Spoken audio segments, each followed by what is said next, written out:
Hello everybody, welcome back to my channel. Figured that we could take a moment to learn about mandalas together and do a little bit of ASMR reading. I've never done this before, but I hope you guys enjoy this. And I always talk about books on my channel, books that I enjoy, books that have changed my life, but never have I before read a book with you guys. And I figured since it is dealing with healing and energy and mind, body, and soul and spirituality, that we could take some time today or tonight or whenever you're watching this and we can read together. So the book is called Healing Mandalas, 30 Inspiring Meditations to Soothe Your Mind, Body, and Soul. This book is by Lisa Tenzin Dolma. Probably mispronounced that too. Before we read, I just wanted to take some time to clear our energy. So I have the lavender and sage smudge spray that I'm going to be spritzing over your auric field in your body, releasing any negative energy and relaxing your body and your mind. A path to wholeness. As we rest our gaze upon a mandala, the mind becomes as still as the surface of a pool of water. There's the water. From the profound depths of tranquility emerge insights that help us tap into and develop our innate healing powers. A mandala is a symbolic picture or pattern used in meditation. Its various motifs, its colors, and its geometry are specifically designed to bring about inner focus and inner peace. Mandalas most often take the form of a circle, a shape that represents the self, the earth, the sun, the cosmos, and the state of wholeness that is the ultimate aim of mandala meditation. Am I pronouncing it wrong? Is it Mandela? No, that's the Mandela effect. Mandala. Is it mandala? Let's ask Google. Let's ask Google, because I don't want to be saying it and it be wrong. So what is it? Is it mandala or mandala? A mandala is a symbolic picture or pattern used in meditation. Its various motifs, its colors, and its geometry are specifically designed to bring about inner focus and inner peace. Mandalas most often take the form of a circle, a shape that represents the self, the cosmos, and the wholeness that is the ultimate aim of mandala meditation. By taking this path, we move toward a state of completeness and a realization of our true nature, which, like the circle of the mandala, is boundless and perfect. Experiencing such a deep sense of unity is immensely healing. The unique pressures of modern life make the need for healing more prevalent now than ever. As we work long hours, commute further, and often don't take enough time to eat healthily, exercise, or unwind, so the statistics for stress-related illness rise. The high expectations that we set ourselves strain our physical, mental, and emotional resources and may lead to physical symptoms, relationship problems, or a generalized sense of lack of fulfillment. All are messages we should take notice of and act upon. Fortunately, body and mind have an immense capacity for self-regeneration. And if we slow down and dive within, we can create space for this to develop. Try this experiment. Clench your fist and see what happens. You probably feel tense and closed in. Then relax your hand. Do you feel more open, more receptive? The same principle applies to the mind. When it is stressed and cluttered, your body will feel tense. But when your mind is quiet, the body follows suit, relaxing in a way that allows our innate healing processes to begin their work. Healing begins at a profound level that we cannot control consciously. It might feel spontaneous and immediate, like a cog slipping into place, or it might evolve over time. Mandala meditation allows you to encourage healing at a pace that is right for you. By setting aside a little time every day to look at a mandala, 10 minutes makes a good start.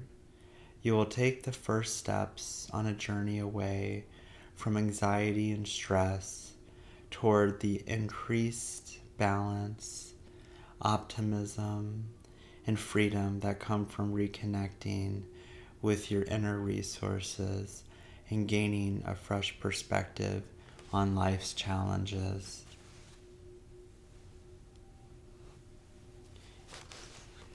Then we get into a segment of energy healing.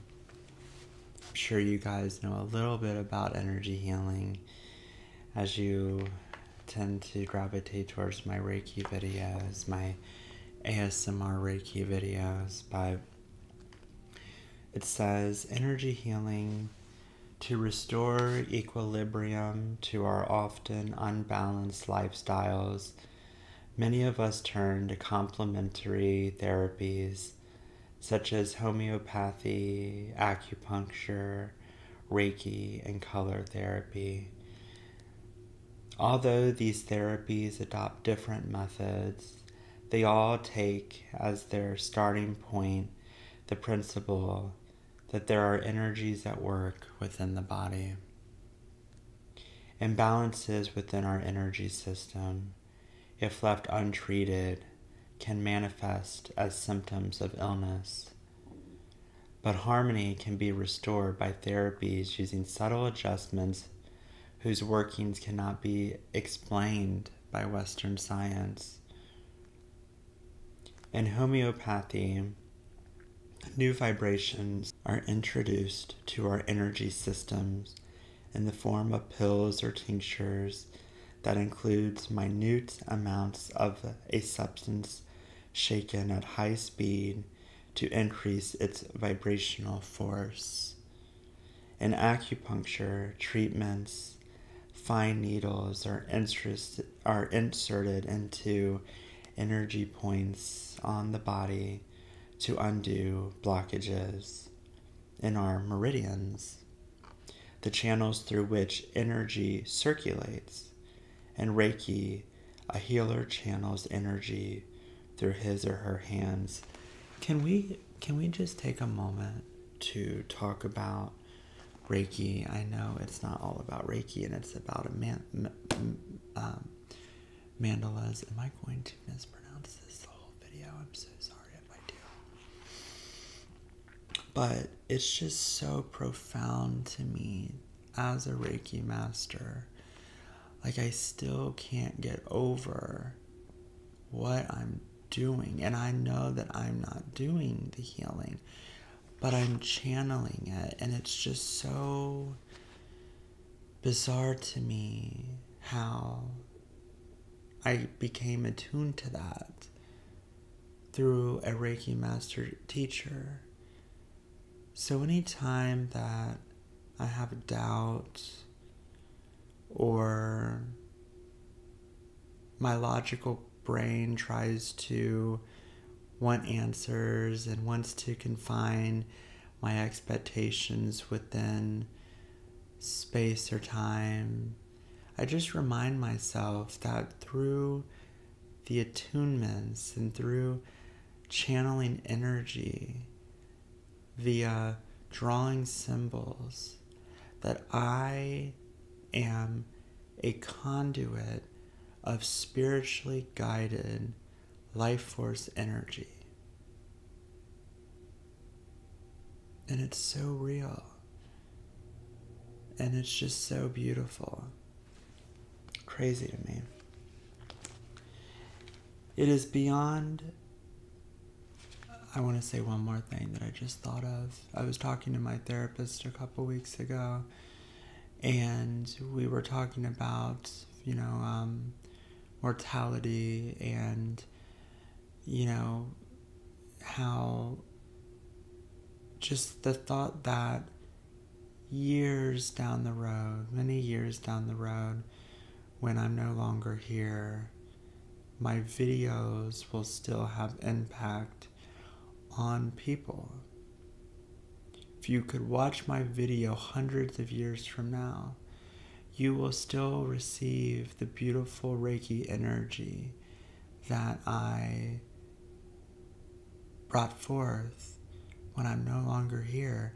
And that right there just shows you that Reiki truly goes beyond space and time.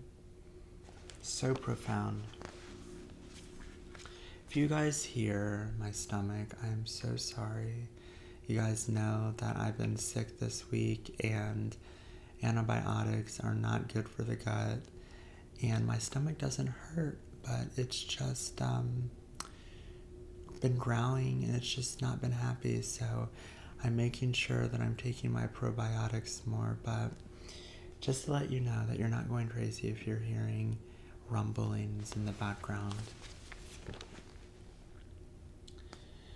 It is beyond the scope of this book to argue that mandala meditation can heal in similar ways by bringing harmony to our energy systems, although such a view would have its adherents. The subject, of course, is controversial. Orthodox medicine is increasingly working in alliance with complementary therapies, but there are plenty of naysayers still. The case in favor of mandala meditation can be made modestly without migrating to the outer fringes of the mind-body-spirit movement. The influence of the mind on the state of the body is well established. Think of placebos, of the physical symptoms of stress, of the way in which we can train ourselves to overcome phobias and anxieties, and of the proven power of hypnosis. Buddhists sometimes use the analogy of rust, which comes from iron yet can destroy iron. In the same way, A negative state of mind can hasten the destructive power of illness, while conversely, positive feelings may provide a bulwark against many ailments. Meditation can release tension and prime the mind to allow the body's immunity defenses to work at full strength. No one loses anything by trying.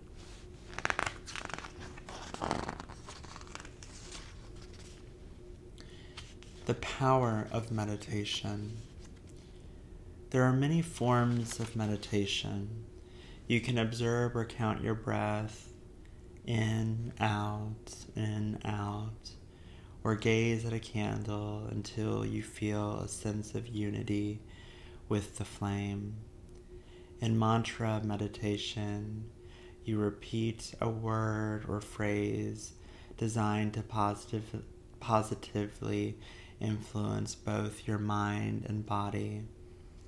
And in mandala meditation, you let your gaze settle on a circular image. In all forms, the ultimate aim is to dissolve differences between you and the object of meditation, to close the gap that makes you feel separate. Any form of meditation has enormous benefits for physical, mental, and emotional health. The psychological effects of meditation include a reduction in anxiety, moodiness, and depression, improved memory and self-esteem, and increased emotional stability and happiness. Physically, meditation has been shown in numerous studies to lower blood pressure, enhance the immune system, and relax the body, leading to a healthier heart rate. On a more spiritual level, meditation enhances your perception and intuition and helps to open up a deep well of inner wisdom and compassion and a sense of higher connection. Meditation is recommended by more and more doctors as a tool to enhance and speed up the healing process, especially for certain medical conditions such as high blood pressure. The method combines well with conventional treatment and has no adverse side effects or contradictions. Mandala meditation for everyone. Mandalas are particularly broad-ranging meditation tools. They can be used by beginners and experienced practitioners of meditation alike, and there is no need to undergo a period of tutoring or self-discipline.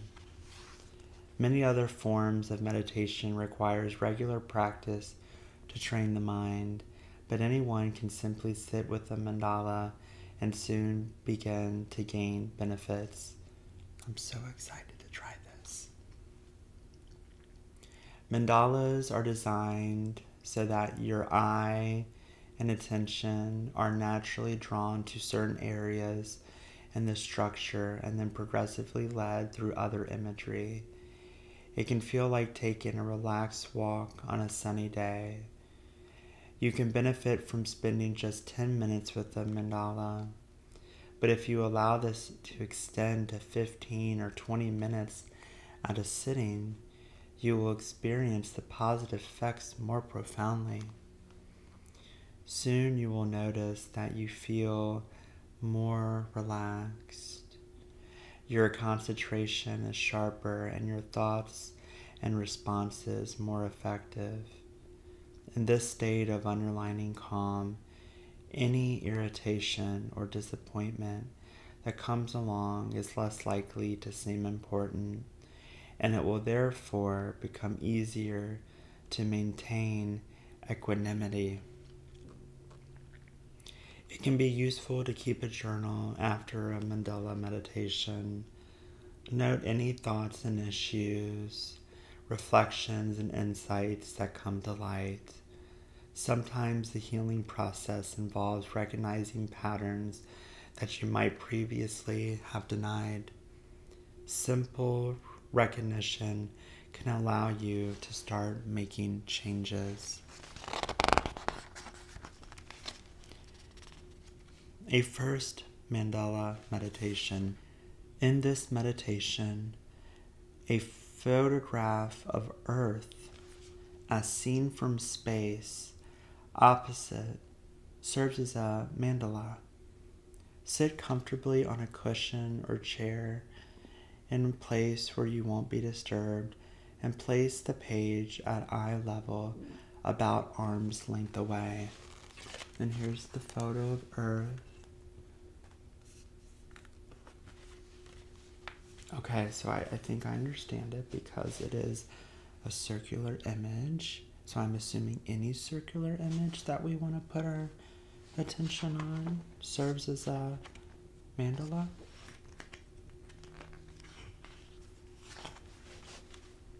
Step 1. Take 3 very deep, slow breaths, and then return to normal, steady, and even breathing throughout the exercise. 2. Rest your gaze on the image, keeping your eyes softly focused.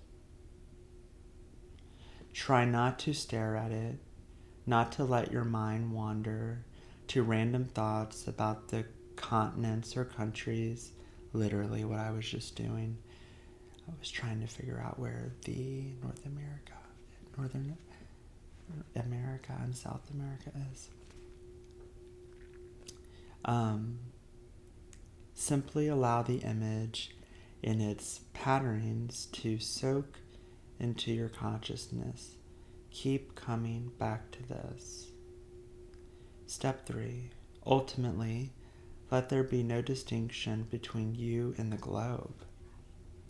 View it as inside of you, yet sitting in the depths of your mind. You are also a tiny form on the planet's surface. Relax into this feeling of connectedness. Step 4. After 5 or 10 minutes, or when you feel ready to stop, take 3 deep, slow breaths. Then breathe normally again. Close your eyes for a moment. Stretch and wiggle your fingers and toes. Take a moment to bathe in the feelings of relaxation and peace. Consider any ideas or insights that occur to you, and if you wish, write them down in a journal. It's crazy because as I'm talking about this mandala meditation and looking at this image, I'm starting to get very relaxed. More than meditation. Healing is synonymous with becoming whole, attaining a state of internal and external harmony. To heal, we must bring imbalances in the mind and heart back into a state of equilibrium, which in turn has a positive effect on the body. However, mandala meditation is about more than this. It also makes us more whole by strengthening our connection with their essential nature. The psychologist Carl Jung asserted that mandalas are a key to personal transformation because they represent an archetype of wholeness. Through the power of their symbolism, they allow us to apprehend the manifold aspects of the cosmos reflected in each of us, albeit unknowingly. Contemplating a mandala expands our limited perspective to show us the interconnectedness of everything in the universe. This makes us feel more complete and gives an insight into our spiritual nature. We free ourselves from unhelpful ways of thinking that prevent our inner growth. If we consciously use this new way of seeing to cultivate inner harmony during testing times, we begin to react more constructively to everyday stresses. This healing benefits all areas of life, from relationships with our partner, friends, and family, to our career and our creative projects, and filters through to create well-being in the body as well as the mind and the heart. I just want to talk a little bit about that because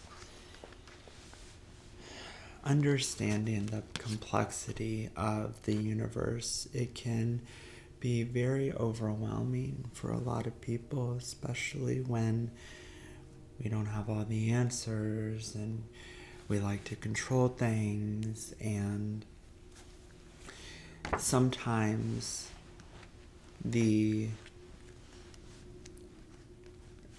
ultimate mortality conversation kicks in, and sometimes when we reflect on how big the universe is, sometimes it can be easy for us to feel so small and insignificant. I mean, sometimes I'll look at a photo of the sun compared to the earth, and statistics that like it will take, was it 1 million or 1 billion earths to fill up the sun? I mean, humans can't even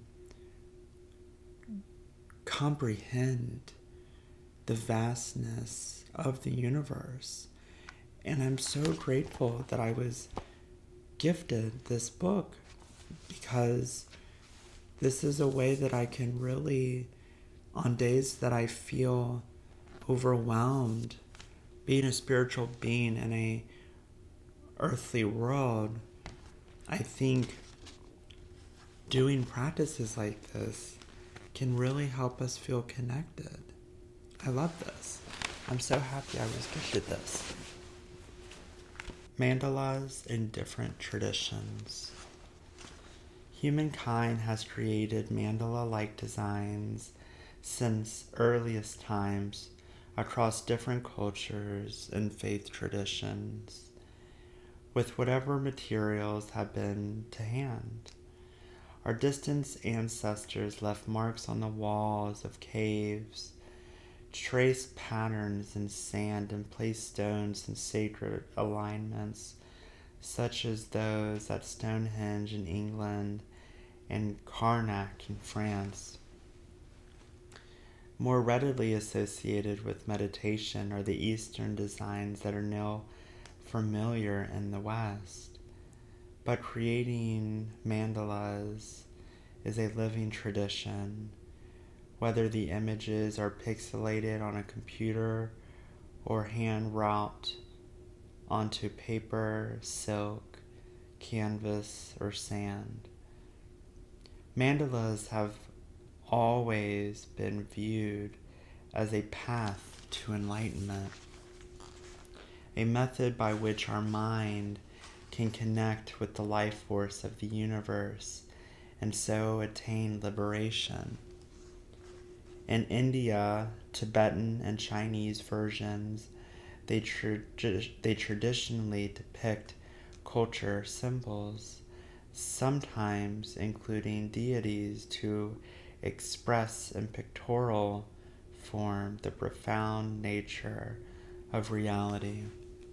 The Tibetan Kalachakra deity, to take just one example, lies at the center of a mandala that is considered his sacred palace and is used in tantric spiritual initiation rites as well as for healing. The center where he sits is the matrix, the all from which everything manifests. After the rites, the complex mandala, executed in colored sands made up of precious stones, finely crushed and is swept away as a lesson in impermanence. Here's another image. I wonder where that's at. Leave it in the comments section below if you guys have any idea. Is that Sedona? I want to go to Sedona so bad. That's on my vision board. It's probably not Sedona. Let me know if you know. Large-scale mandalas formed by alignments of stones in the landscape may possibly have a global purpose beyond the spiritual healing of the community. Like giant acupuncture needles, they may seek to optimize the energy of the planet, as they tend to be sited on powerful earth energy points along meridians crisscrossing the land. They also connect with the universe as astronomic observatories, their alignments charting the moments of heavenly bodies. The Native American medicine wheel, a circle of rocks with radiating spokes made from smaller stones, also tracks astronomical alignments. Indigenous Australian sand mandalas evoke a time of creation, known as the dream time, when the laws of the universe came into being, as well as strengthening the people's connection with the land. I just thought of this. A dream catcher could be considered a mandala, correct? The Indian science of Vastu uses a giant mandala to bring new buildings and even town planning in line with terrestrial and cosmic forces, thereby harnessing positive energy and healing. The Dogon people in Malaya, Africa, construct their homes in the shape of a mandala that echoes the cosmos. The dwellings are built in pairs to represent heaven and earth, while the ground is dug in spirals to follow the energy of the earth. Much smaller domestic mandalas, such as Native American dream catchers, oh my god, dream catchers, I just said that, and medicine shields as Chinese feng shui diagrams, bring potent healing energy and protection right into the heart of the home. Oh my god, it confirms where this is from. It says, left a Native American medicine wheel in Arizona. What's a medicine wheel?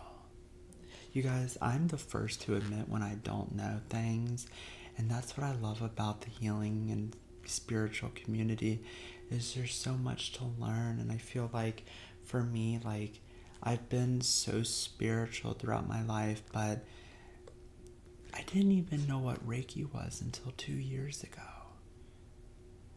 A year and a half ago. And now I'm a Reiki master, right? So I just feel like I'm learning. And thank you so much for joining me through my learning and healing journey. I'm so excited to do this and dive into this more. But I'm the first to admit when I don't know something. I don't know what a medicine wheel is, but I want to know. I was having a conversation with my sound healer on the phone Thursday night, and she was talking about creating a crystal grid in her living room when she does her sound healing to protect and repel any negative energy in her home. And it's in a similar circle shape like this. So leave it in the comment section below if you know what a medicine wheel is. It says the circular forms and internal structures of medicine wheels reflect complex astrological alignments, and just like mandalas, can be used as tools for meditation. So it confirmed that this is in Arizona. If it's in Sedona, that would be awesome. I really want to go to Sedona. Maps of well-being. A mandala can be thought of a map that leads us to a tranquil inner state, to what Carl Jung called a safe refuge of inner reconciliation and wholeness.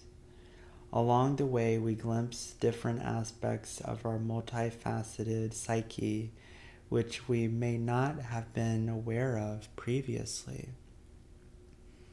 As with any route map, the mandala has a starting point from which we take our first step on the journey toward wholeness. Liberated from the everyday constraints of space and time, we embark from here on our inner adventure. Traditionally, the initial point of focus is a dot at the center of the circle, from which the eye travels outward. However, with some mandalas, we may start at the outer rim, from which we move inward. A mandala's central focal point is known as the bindu, a Sanskrit word meaning drop. It is helpful to imagine this is a safe place of stillness, where you can rediscover your true self and open up to the possibilities contained in the mandala. Once you connect with the energy of this point, you can experience it anywhere in the mandala.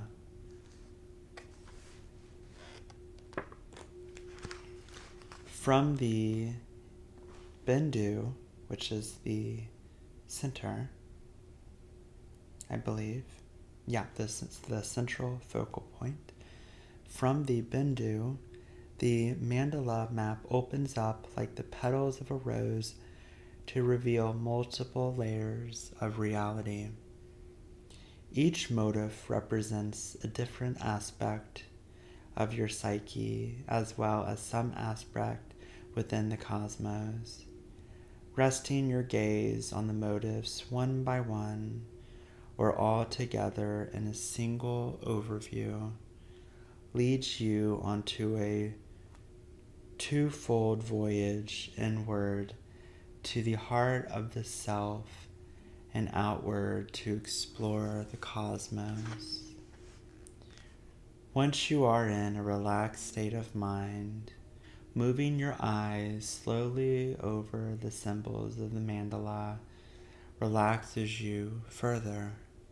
It also stimulates a blossoming that begins deep within and spreads all through your being.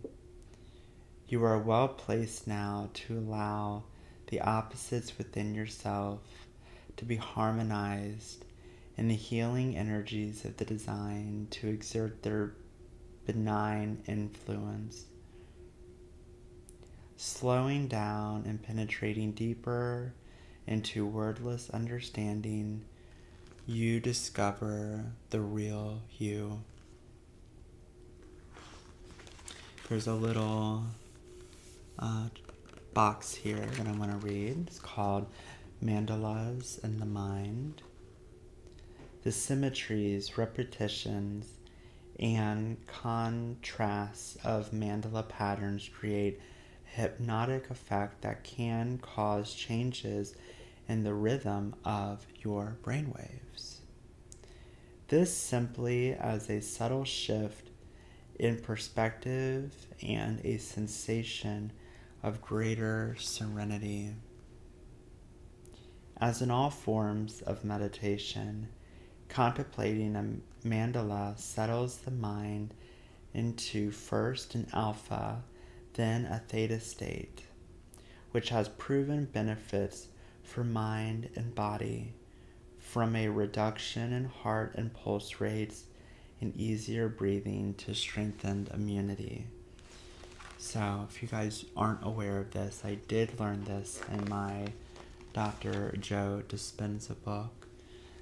There's 4 brainwave states. So we have beta brainwaves, which corresponds with the state of alertness and concentration.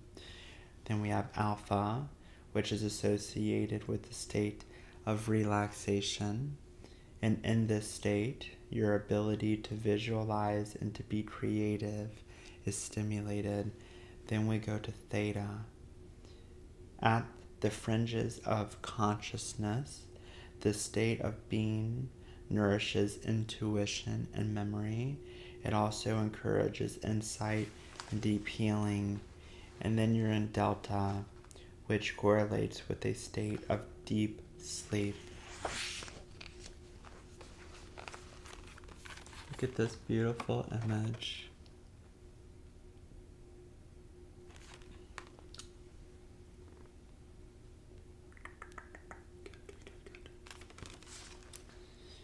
Symbols of the unconscious. Jungian psychology, so I guess that's referring to Carl Jung, identifies several layers of consciousness, as well as the individual's waking conscious thoughts, memories, and perceptions, and personal unconscious, which is dreams and forgotten memories, and what might be called the collective consciousness, the beliefs, perceptions, and experience common to everyone. There is the collective unconscious, a shared cross-cultural collection of archetypes or universal images that carry underlying symbolic meaning. The archetypes are thought to present in the self, but most of us are only ever aware of a few of them. They may surface in dreams or in creative work in various media. Of interest to practitioners of meditation are those archetypes, for example, certain deities and animals that appear in mandalas. There's a chart right here